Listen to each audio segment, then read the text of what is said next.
Chapter 5. The next moment, James was running back toward the house as fast as he could go. He would do it all in the kitchen, he told himself, if only he could get in there without Aunt Sponge and Aunt Spiker seeing him. He was terribly excited. He flew through the long grass and the stinging nettles, not caring whether he got stung or not on his bare knees.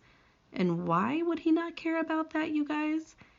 And in the distance, he could see Aunt Sponge and Aunt Spiker sitting in their chairs with their backs towards him.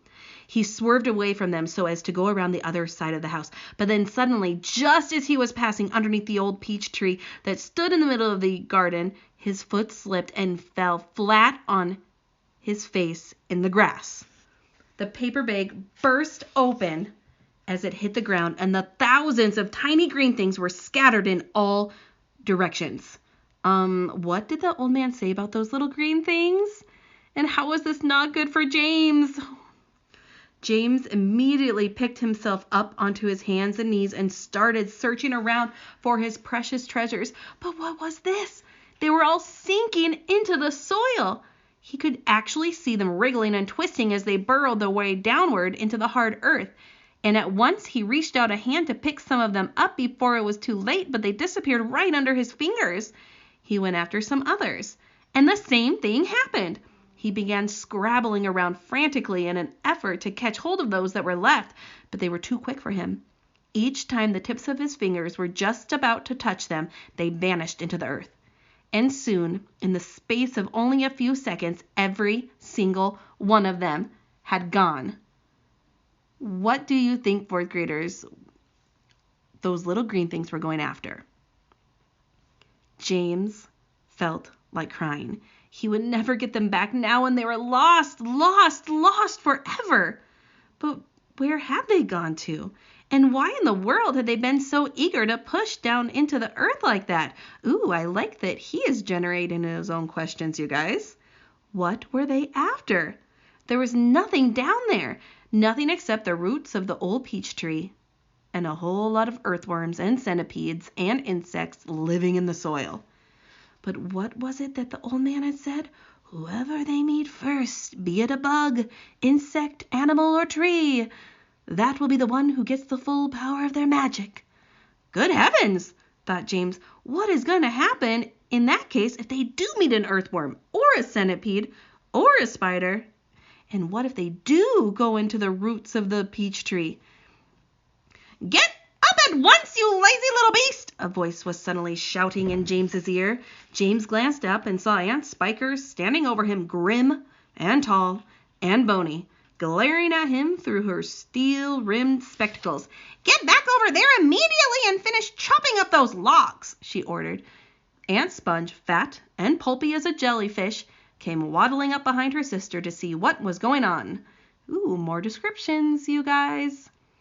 Why don't we just lower the boy down the well in a bucket and leave him there for the night, she suggested. That ought to teach him not to laze around like this the whole day long. That's a very good wheeze, my dear Sponge, but let's make him finish chopping up the wood first. Be up with you at once, you hideous brat, and do some work. Slowly, sadly, poor James got up off the ground and went back to the woodpile. Oh, if only he hadn't slipped and fallen and dropped that precious bag. All hope of a happier life had gone completely now. Today and tomorrow and the next day and all the other days as well would be nothing but punishment and pain, unhappiness and despair. He picked up the chopper and was just about to start chopping away again when he heard a shout behind him that made him stop and turn. Chapter 6. Sponge, come here at once and look at this. At what? It's a peach, Aunt Spiker was shouting. A what? A peach right up there on the highest branch. You can see it, can't you? Oh, I think you must be mistaken, my dear Spiker. That miserable tree never has any peaches on it. There's one on it now, Sponge. Look for yourself.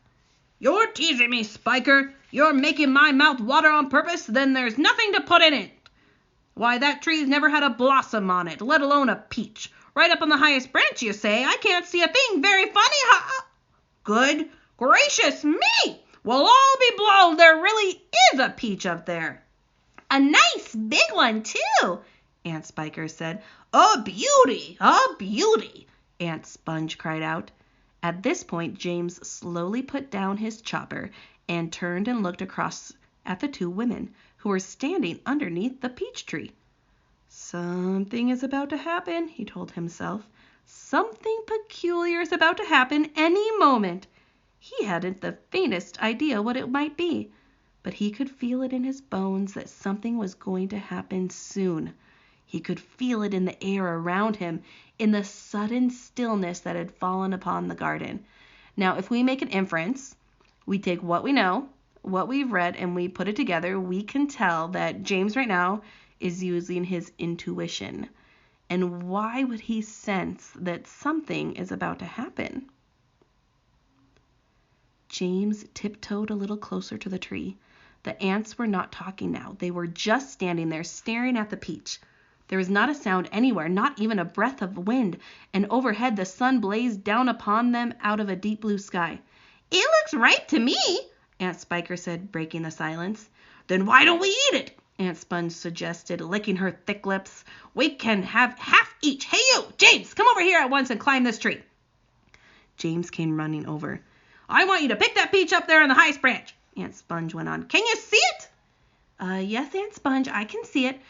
"And don't you dare to eat any of it yourself. Your Aunt Spiker and I are going to have it between us right here and now. Half each. Get on with you. Up you go." James crossed over to the tree trunk. "Stop!" Aunt Spiker said quickly. "Hold everything." She was staring up into the branches with her mouth wide open and her eyes bulging as though she had seen a ghost. "Look!" she said. "Look, Sponge, look!" "What's the matter with you?" Aunt Sponge demanded. "It's growing!" Aunt Spiker cried. "It's getting bigger and bigger." "What is?" "The peach, of course." "You're joking." "Well, look for yourself." "But my dear Spiker, that's perfectly ridiculous. That's impossible. That's no, wait just a minute. No, that can't be right. No, yes, yeah, great Scott! That thing really is growing." "It's nearly twice as big already," Aunt Spiker shouted. "It can't be true." "It is true. It must be a miracle. Watch it. Watch it." "I am watching it." "Good heavens alive!" Aunt Spiker yelled. "I can actually see the thing bulging and swelling before my eyes." Chapter 7. The two women and the small boy stood absolutely still on the grass underneath the tree, gazing up at this extraordinary fruit. James's little face, whose little face, you guys? Possessive noun, was glowing with excitement. His eyes were as big and bright as two stars. He could see the peach swelling larger and larger, as clearly as if it were a balloon being blown up. In half a minute, it was the size of a melon. In another half a minute, it was twice as big again.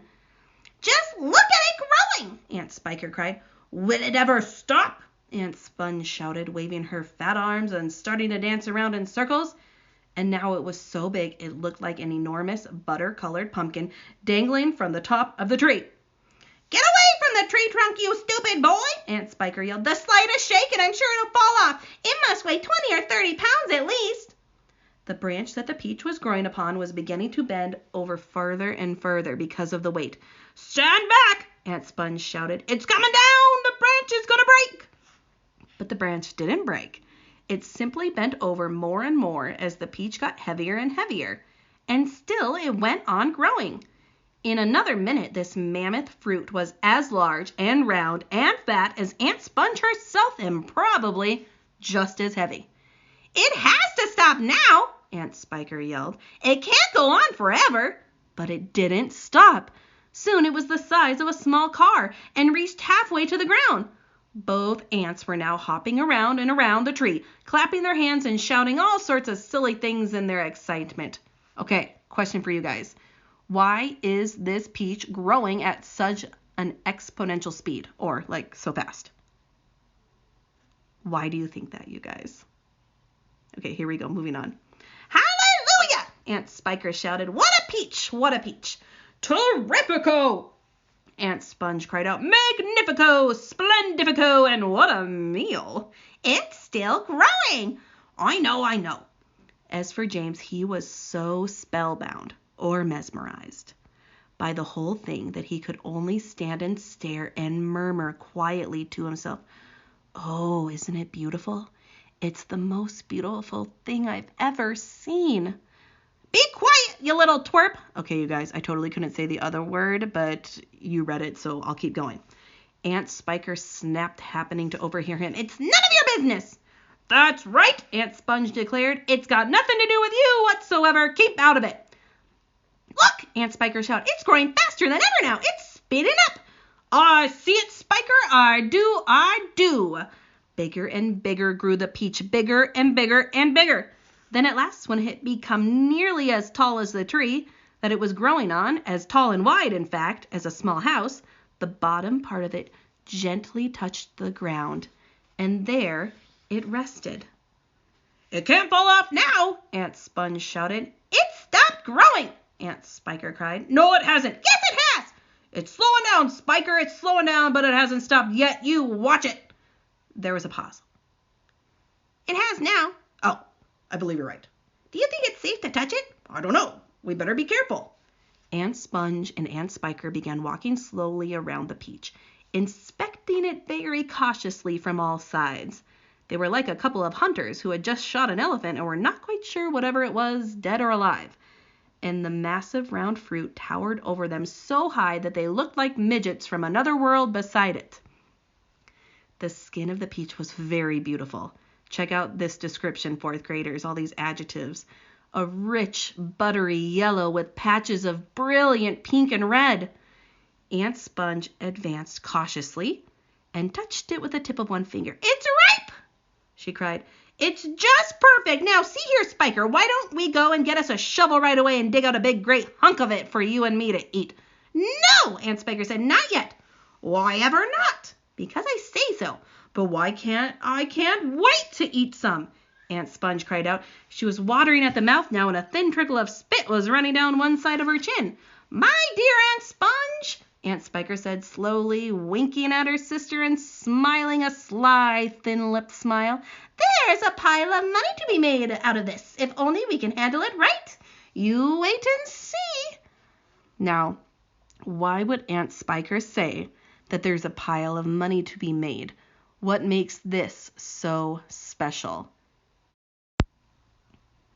Chapter 8. The news that a peach almost as big as a house had suddenly appeared in someone's garden spread like wildfire across the countryside. Okay, did it literally spread like wildfire? No, we have a nice little idiom there, some figurative language. And the next day a stream of people came scrambling up the steep hill to gaze upon this marvel. Quickly, Aunt Sponge and Aunt Spiker called in carpenters and had them build a strong fence around the peach to save it from the crowd.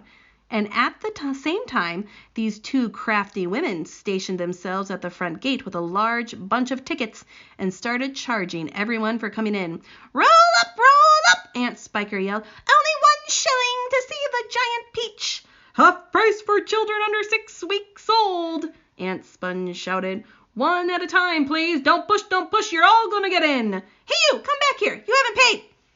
By lunchtime, the whole place was a seething mass of men, women, and children, all pushing and shoving to get a glimpse of this miraculous fruit.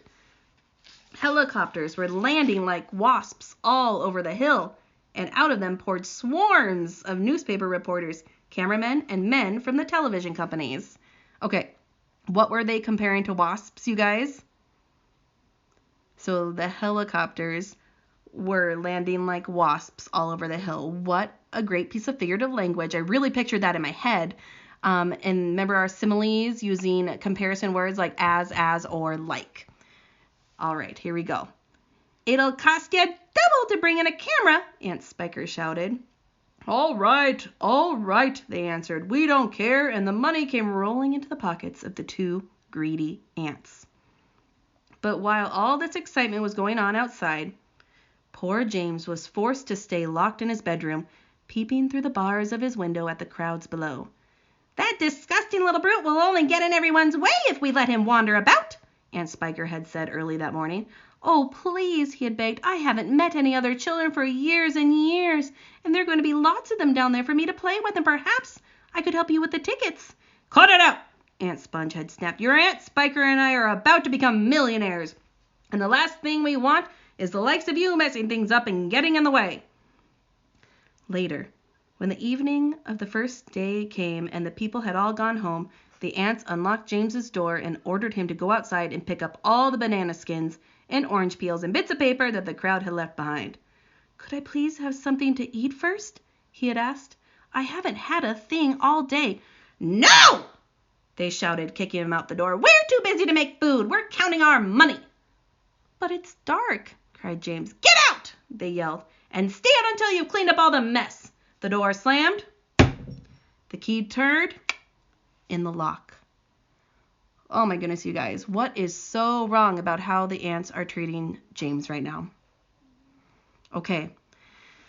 After reading this chapter 8, you can now complete your chapters 1 through 8 page in your activity book. Looking in your activity packet, check out the directions, and my expectations are that you are all totally capable of answering incomplete sentences. Now, quick refresher. Number 1 asks, why did James live with his aunts? Now, we have always talked about the 2 different ways we can answer. Now, I'm not going to give you the answer, but just a refresher on how we can answer those in the 2 different ways. Option 1, James lived with his aunts because. Fill in your answer. Option 2, remember this is the one where you state your answer first. Blank, blank, blank, blank, blank is why James lived with his aunts. Done. So I will expect you to rock those complete sentences with both of your bumpers on there. And then you will be finishing up. Make sure your vocabulary is done at the top and all these questions are filled out down here just on this page. And this is the only page that you will be turning into me once you complete it. Thanks, you guys. Go rock your business.